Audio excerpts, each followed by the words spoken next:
And so this is what you got to stop doing. Stop creating content that never gets used. I'm not talking about content that people don't like. I'm talking about content that never sees its intended destination. So you work with an agency to create a banner that's going to go up on the side of a highway, and it never actually makes it to the side of the highway. You work with an agency to create a banner, and it never actually makes it onto a publisher website. You have some URL that's going to get some new copy, and it never actually makes it to that URL. 60 to 70% of the average company, of your company's content, goes completely unused. It doesn't even have a chance to be effective. It's just floating in the wind. And so take some of that unused, non-performing resources and budget and transfer it into content marketing. Why do we create so much content that nobody wants? He did it. It's his fault. Behind every piece of bad content is an executive who asked for it. You all know this is true. It's my most tweetable moment, so I have to include it in every presentation. So I'd love a tweet if you're interested. But behind every piece of bad content is an executive who asked for it because they think it's what your audience wants, but they don't.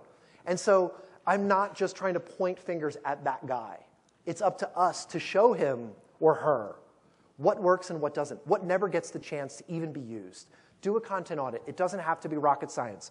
Simple couple of things. This is a template that we're offering, right? So just find a small sample of the content you create. Okay, is it identified by type, by buyer stage? What audience is it looking for? And did it ever reach its intended audience? We did that for 2,000 pieces of content at SAP that were created in just 3 months. We found that 56% of the content we created in just this small sampling never made it to its intended destination. 56%. The brands we work with all say they don't create content that doesn't go to its intended destination. They all fall within that 50 to 70% range. Look at your content by buyer stage. If you're like most companies, you create too much late-stage stuff. You don't create nearly enough early-stage stuff. What does that look like? So NewsCred, we know that our customers are starting with, what the heck is content marketing? I don't even know what it is. 10 to 3,000 times more people ask that question. So 10 to 3,000 times more of our content should be developed for the early-stage people, asking the most basic questions. Then people start to ask why, and they start to ask how. And then finally they say, okay, well, who does it and how much does it cost?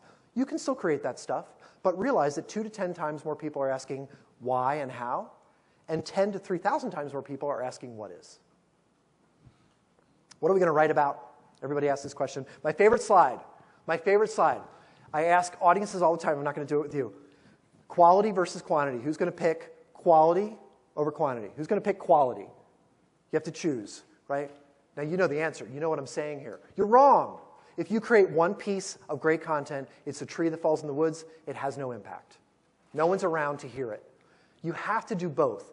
Quality is an absolute, fundamental, mandatory thing. You have to create great stuff. The successful brands create a lot of it, right? And I know Christina said that this morning. Don't create more. You need to create a lot of content to meet your customers' questions at each stage of the buyer journey. It's not hard. It's simple.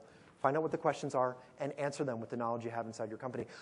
Again, another math thing here. The curve is increasing. It's an accelerating return. There's no diminishing return. The more you invest in volume, the more reach and conversion content marketing hubs achieve.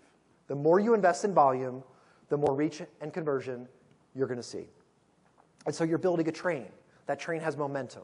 That momentum is going to deliver business results.